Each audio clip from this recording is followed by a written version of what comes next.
Hello guys, আসসালামু আলাইকুম। আশা করি আপনারা সবাই অনেক ভালো আছেন। এই ভিডিওটা হচ্ছে কুরবানি অনেক আগের, বাট এই ভিডিওটা আপলোড করা হয়নি, তো আজকে আপলোড করছি। আমার বন্ধুদের মধ্যে সবচেয়ে বেশি গরু পছন্দ করে সাদিয়া আপু। ও বাইরের দেশ থেকে আসার পর থেকে বলতেছিল একটা এগ্রো ফার্মে যাবে। সেই জন্য আমি জায়েদ আর সাদিয়া আপু মিলে ডিসাইড করে যে আমরা সারা এগ্রোতে যাব।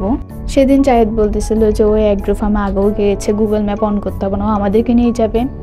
কিন্তু আমাদের বাসা থেকে এগ্রো ফার্মের রাস্তা ছিল 30 মিনিট, বাট ও রাস্তা ভুলে গিয়েছে, আমাদের পুরো 1 ঘন্টা পুরো রাস্তা ঘুরাই। এরপর লাস্টের দিকে গুগল ম্যাপ অন করে আমরা সারা এগ্রোতে যাই। আমাদের বাসায় আমি আর মিম আপু অনেক বেশি গরু ভয় পাই, কিন্তু ম্যাচ আপু একদমই অন্যরকম, ও গরুকে অনেক বেশি পছন্দ করে। আর এই এগ্রো ফার্মটা অনেক বেশি সুন্দর, আমরা পুরো এগ্রো ফার্মটা ঘুরে দেখি। এই এগ্রো ফার্ম আমরা কুরবানির দিকে গিয়েছিলাম বলে এটা ফুল অন্যরকম ছিল, সবাই গরু কিনতেছিল, এরপর অনেক বেশি মানুষ ছিল।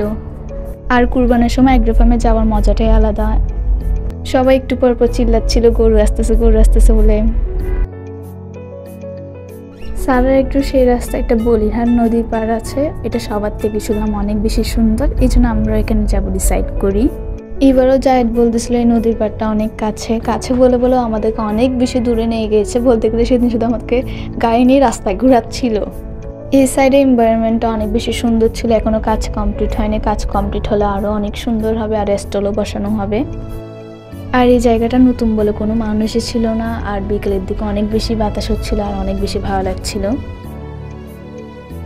আমির মেজাপুর অনেক বেশি খিদা লাগছিল, আর কোনো রেস্টুরেন্টও মাথায় আসছিল না, এই জন্য আমরা কী করি ফিনলেস করে ফুড কোর্টে চলে যাই। আমরা চিল আউট রেস্টুরেন্ট থেকে মিট বক্স অর্ডার করি, আর মিট বক্সটা অনেক বেশি বাজে ছিল। মেনুতে যেটা যেটা আইটেম ছিল এগুলো দেওয়া হয়নি, জাস্ট ফ্রেঞ্চ ফ্রাই আর সসেস দিয়ে ভরা দিয়েছিল ওরা মিট বক্সটা।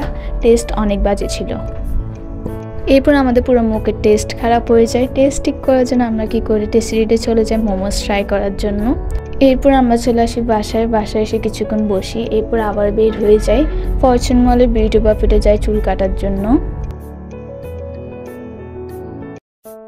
আমি চুলে বাটারফ্লাই হেয়ার কাট দিয়েছিলাম, আর আমি কখনোই লম্বা চুল রাখি না, সবসময় চুল কেটে ফেলি, ছোট চুলে আমার বেশি ভালো লাগে।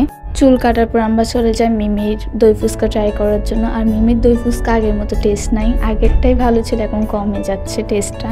আজকের জন্য এতটুকু, আল্লাহ হাফেজ।